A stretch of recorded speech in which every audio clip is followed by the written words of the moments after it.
We are Pro Cannabis Media. Hi,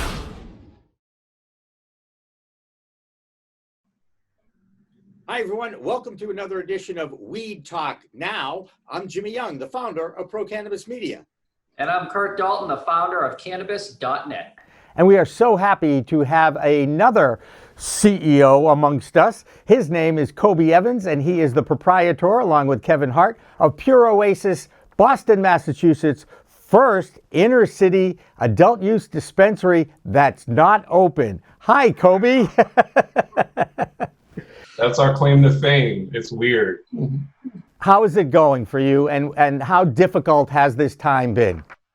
You know, it's interesting. You know, we had an interesting journey getting to our opening, I believe, on March 6th, and that was the culmination of a few years worth of work. And, you know, we had a big push at the end to finally get our, we got our host agreement, we got our approval from the CCC, which led to ultimate, what's the word I'm looking for? Commence to operate. Right, commence operations. That's the big one, right? Operation, that was a big one. We had a grand opening, you know, and so we were open for all of exactly 2 weeks. Oh.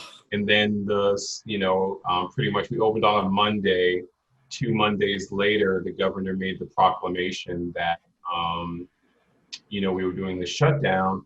And in that, I guess leading up to it, you know, and looking at what other states had done, it was our strong expectation that we would be deemed essential. So we really weren't that worried about it, you know. So then the proclamation came out, and to everyone's surprise, again, not only were we not deemed essential, liquor stores are open, medical cannabis is open, you can go to your neighborhood restaurant and get takeout, cocktails to go. And so, for us, we were more concerned about our patients. A lot of our customers are in fact, patients with undiagnosed illnesses, and they rely on us for their cannabis therapies. And even on our last day, I was approached by a gentleman who was a former military serviceman, and he was indicating that he has PTSD, he has anxiety, he has stress issues, and cannabis is the one form of relief that he enjoys, and that he needs it just for his, just to maintain on a daily basis. And so those are the people that we were really concerned about, because for a lot of people, they have the luxury of not having to need these therapies. And for those people who it's a necessity, even in these tumultuous times, who don't want to go back to the black market, they're kind of caught in between. And of course, so 2 weeks you're open, the governor shut you down, and then how long did it take you to actually file the lawsuit to see if you could get it back open again? I think that, I applaud the courage of those people in the industry and the people who aren't in the industry who just want to see some consistency, and so I think that that's what it was more about is a statement that,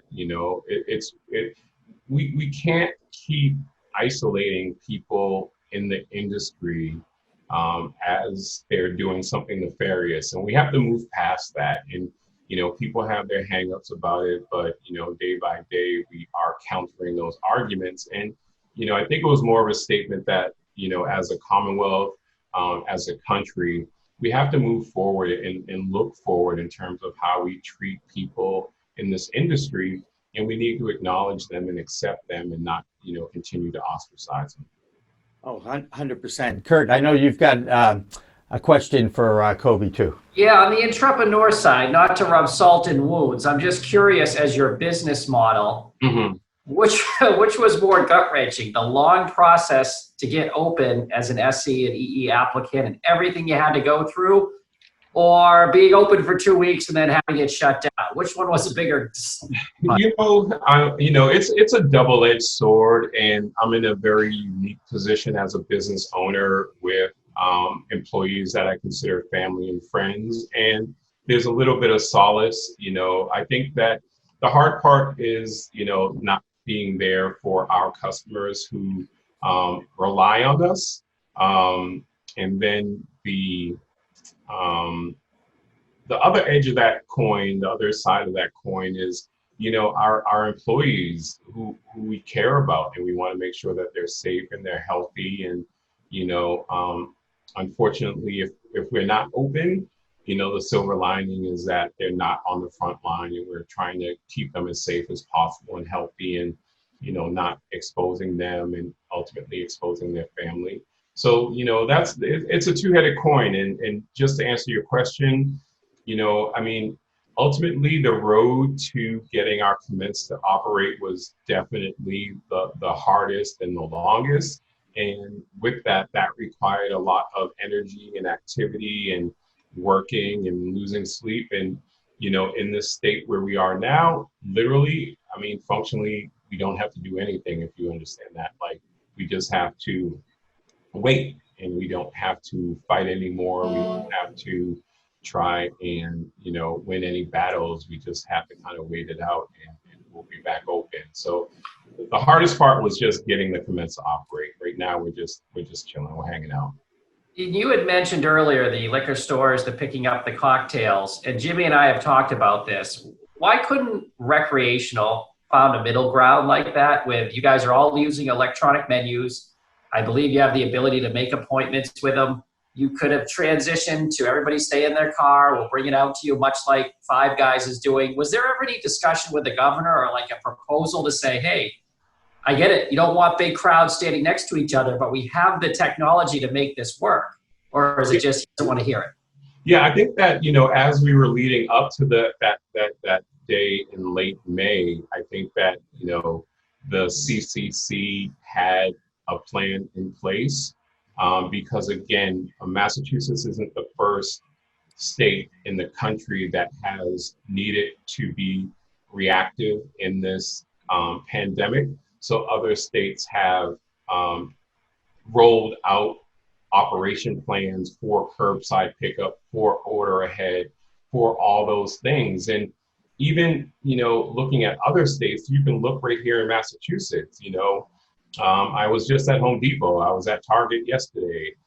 There are dispensaries that are open right now in the state. So someone is effectively using a model that keeps people safe. So I don't think we'd have to get that creative or look that far to come up with a business model that allows medical dispensaries to open. We could just use that same model. And as a, card-carrying member of the medicinal community in Massachusetts since its inception, Kobie, Rev Clinics, which is my go-to and a supporter of ours, they're doing curbside. I mean, you order online, you don't even go into the dispensary, you show your card twice, actually 3 times, to the guard outside, to the camera, and then to the the people inside, who then hand you your weed or your medicine, and that's how it works. And I'm like, why in the world can't this happen for the adult use recreational people? I don't get it. And of course, you're seeing the increase in people getting those medical cards since the pandemic hit and we have a stay-at-home order. Yeah, and again, I was talking to a reporter yesterday, and they were asking about our operation plan, when we are finally given the green light. And again, the reality is that, there are dispensaries open, within the Commonwealth that have executed the plan that is deemed safe. And so we just mirror that plan. You have 2 businesses, one, like ours that is closed, and, Rev that is open, that essentially do the same thing for different populations. So I think people had issue with the inconsistencies, but in terms of a model that would, work, that model is in place in it, all throughout the Commonwealth. Curt, good. I'm going to ask Curt to ask you about another frustration that some businesses, some really big businesses, are getting millions of dollars and then turning it back to the government, and the cannabis industry is on the outside. Curt, I know you got that question. I think I just took it away from you, Curt, though. Yeah, I was going to say, obviously, I assume you're not eligible for any of the relief packages federally. Any word on future relief? I know you're losing business now. I assume landlords are helping you out and vendors, but sitting here waiting for the green light. I know Governor Baker just made it the 18th, so I don't think you're getting open at least till then. No. Any relief in sight, federally, state-wise? No, I mean, again, it's an uphill battle, and across the country, very few states embrace cannabis for whatever reason.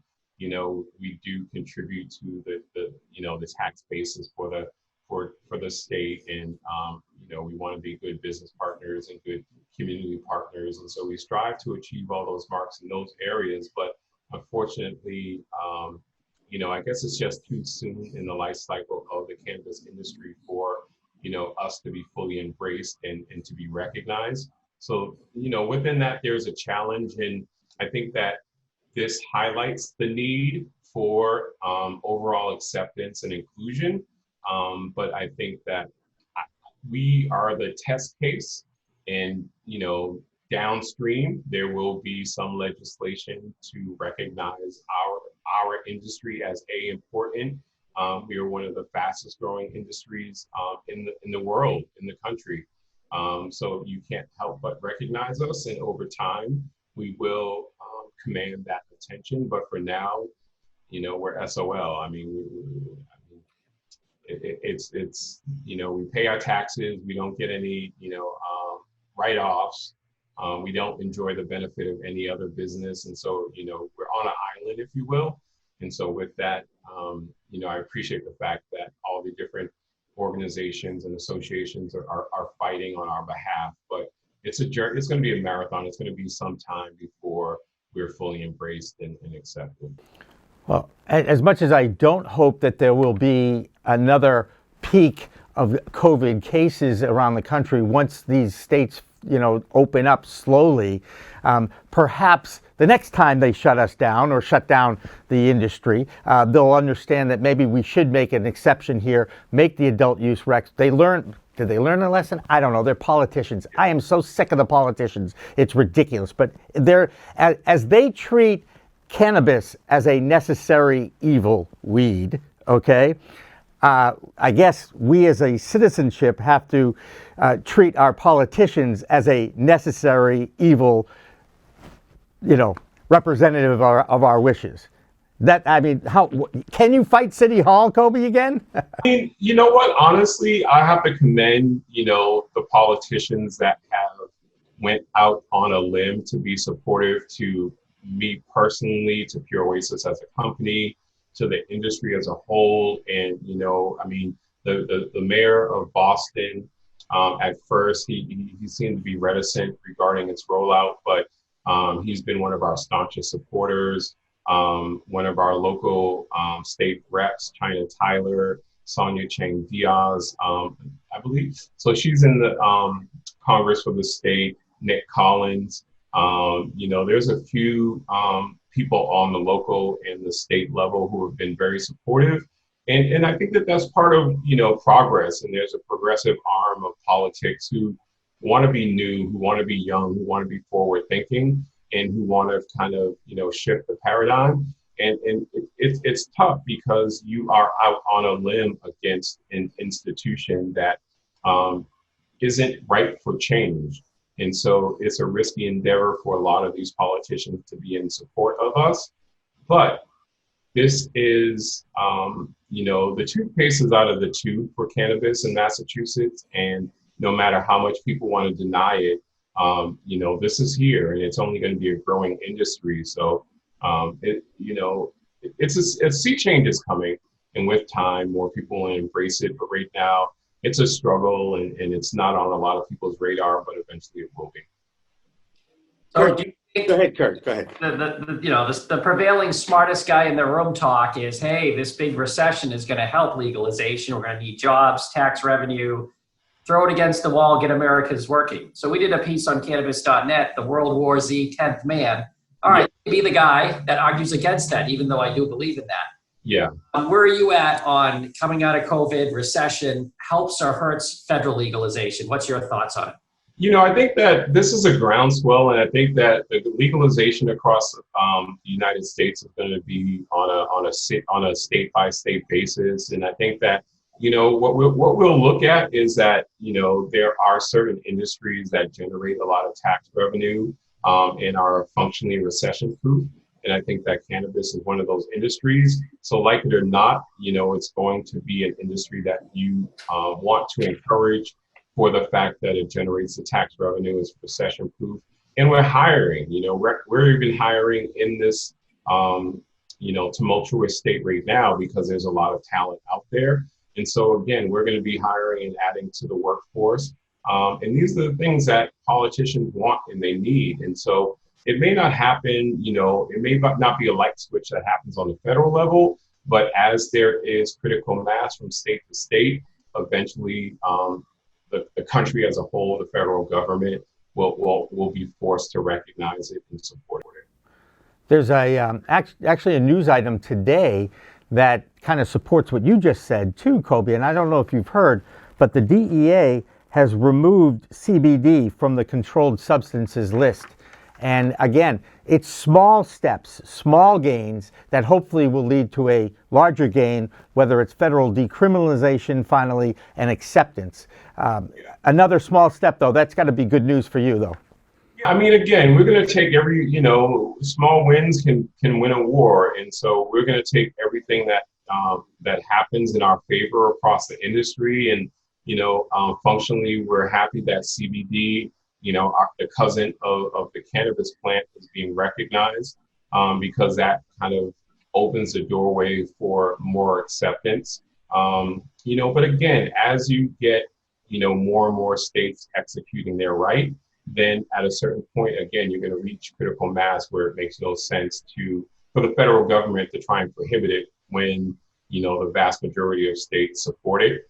So over time, there's a long game involved here, and as the DEA, as different federal agencies supported the FDA, there's going to come a point in time where the people who are anti-cannabis will be, alone on the island where everyone else is, again, in support or agnostic or, one way or another. It will happen in time.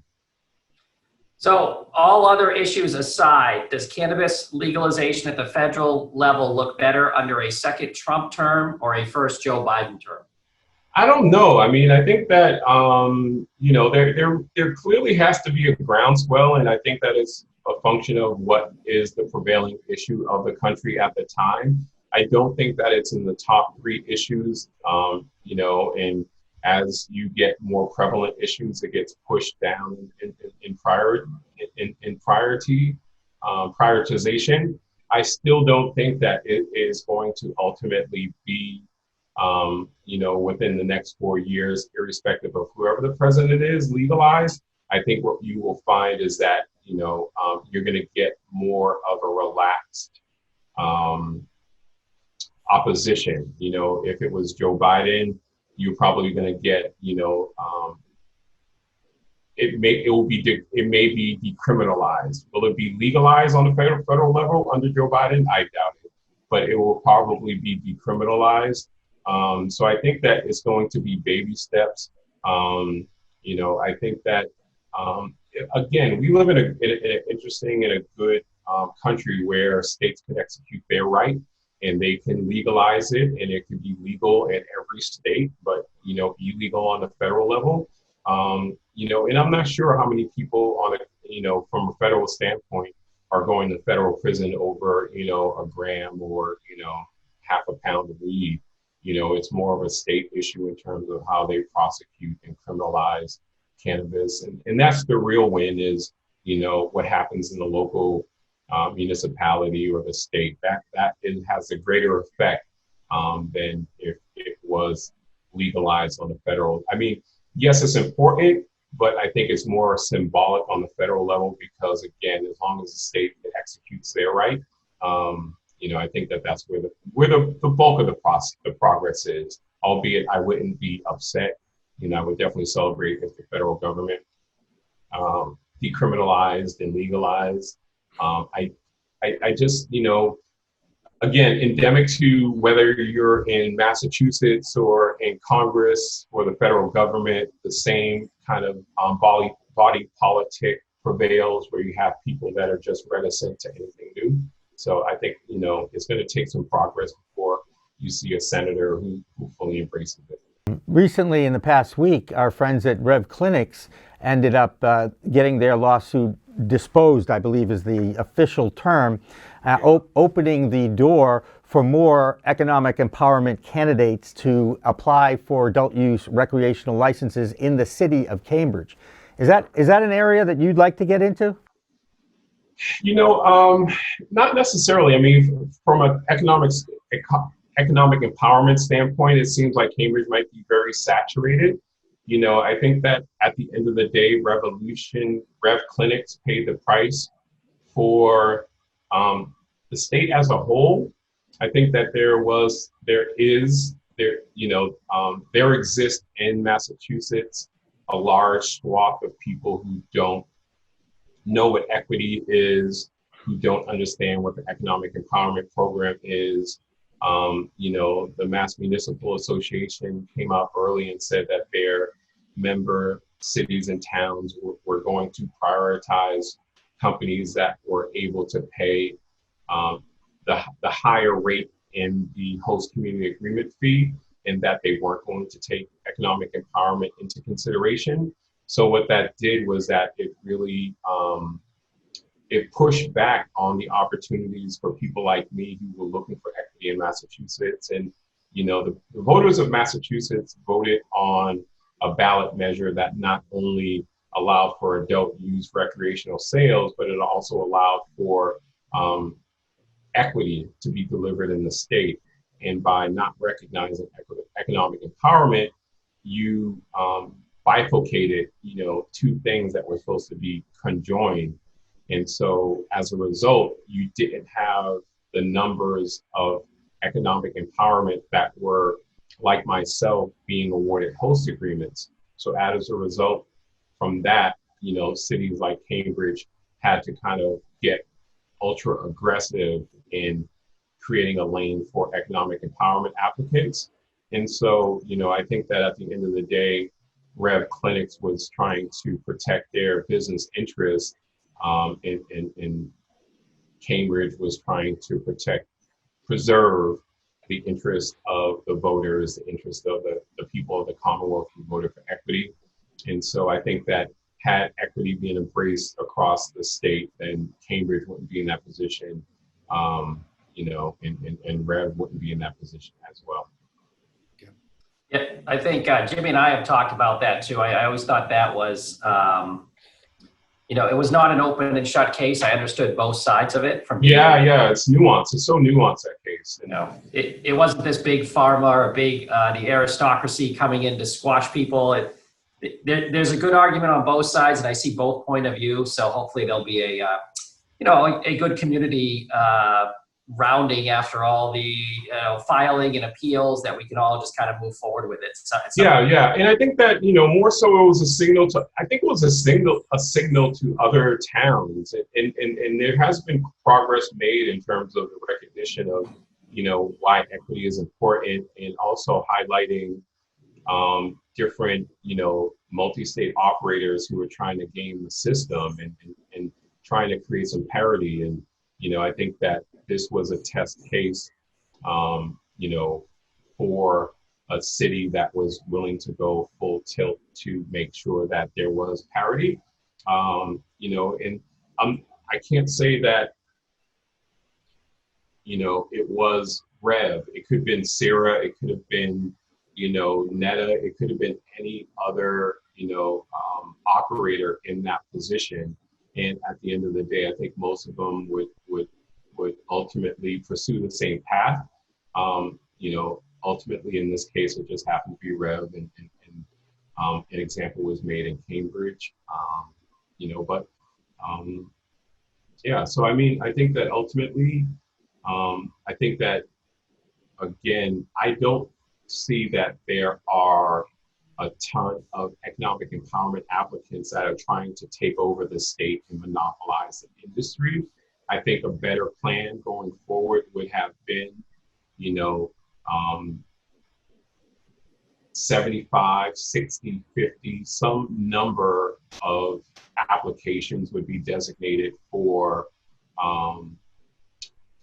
operators, whatever that classification, whether you're local, whether you're multi-state, and a commensurate percentage would go to economic empowerment.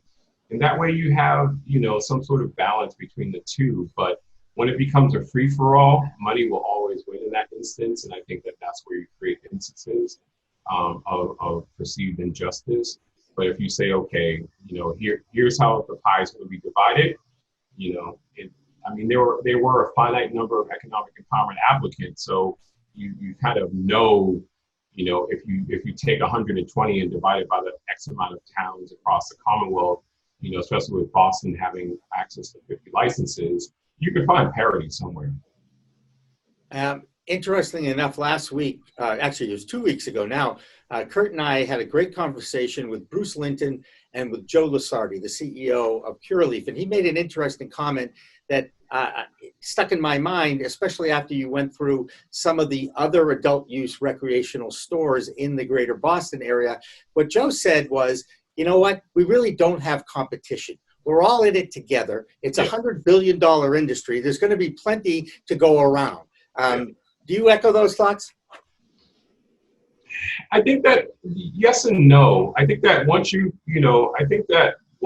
you cross a certain threshold, like Pure Oasis has, and we're open, then we kind of, to a certain degree, are all in the same pool. But if you do not have access to the host agreement, then there are two tiers: those that have and those that have not.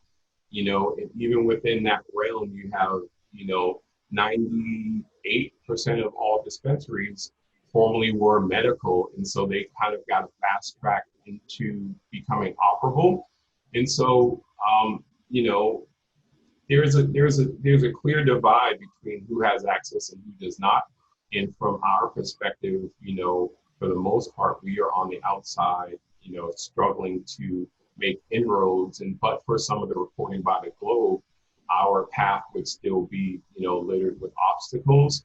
But the Globe's article, created ostensibly a lot of transparency, which caused more scrutiny along the lines of management agreements and caused people to bow out. And so that created opportunity for people like us. I think that we still need more opportunity for economic empowerment applicants. We need more technical assistance, and we need more funding, because I think that is another factor of the differences, is that there are a lot of companies that have infinite amount of ability to raise capital.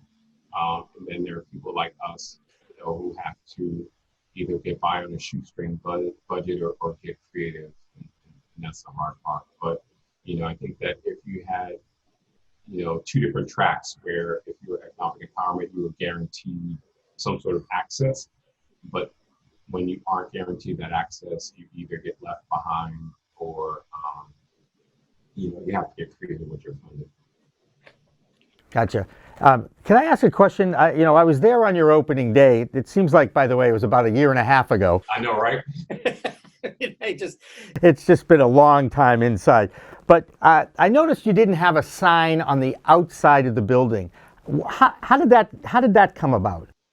Yeah, so it was an oversight for the most part, but people know where we are, and on any given day that we're open, there's enough activity that, we don't have to broadcast exactly where we are. If you get close enough, you'll find us. We'll smell you. Yeah, literally. So, it was kind of an homage to the community that our presence is big enough, and we don't want to, make it, too much of a spectacle. And so we'll order a sign, and I think it's probably going to be more of a smaller sign. But I think that, out of respect for the community, we create enough of a novelty as it is.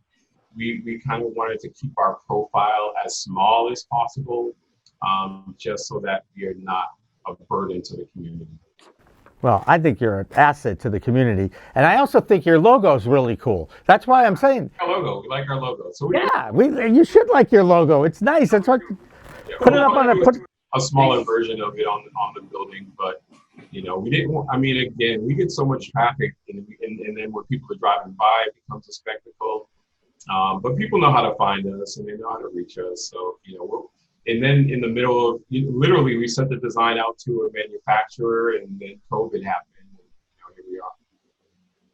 And just for the record, you're located at 430 Blue Hill Avenue in Boston. I want to know, how close were you to actually getting 420 Blue Hill Avenue? That was, yeah. I know. Maybe we can still talk to the city and change some things around. There you go. We got our phone number, and that's 420-3868. So we got a little something going on there. Small steps. Small baby steps. That's right. Well, Kobie Evans, you are a great asset to the community of Boston. I'm really happy that you took some time out of your inside, I don't even know, sentencing that we've been under here, this stay-at-home suggestion, to join us a little bit and talk a little bit about what the struggles that you're going through. And you know that you have friends here at Pro Cannabis Media and Cannabis.net, so anytime you'd like, you can find us here and use our platform. Thank you. I'm glad we could finally connect, Jim. Yes, sir. Thank you very much. That was Kobie Evans from Pure Oasis down in Boston. And we are the We Talk Now guys. I am Jimmy Young, the founder of Pro Cannabis Media. And I am Curt Dalton, the founder of Cannabis.net. And we will have more We Talk Now moving forward. But for now, that'll do it for this program. And again, stay tuned, because it is a whole new world of weed out there. There's changes every day. Let's use it responsibly. Have a good day, everybody.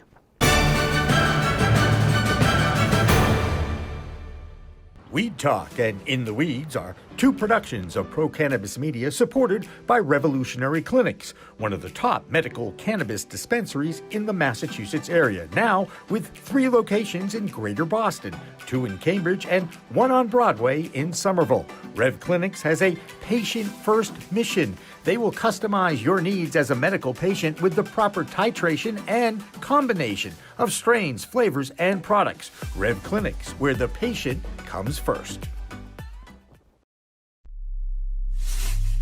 We are Pro Cannabis Media.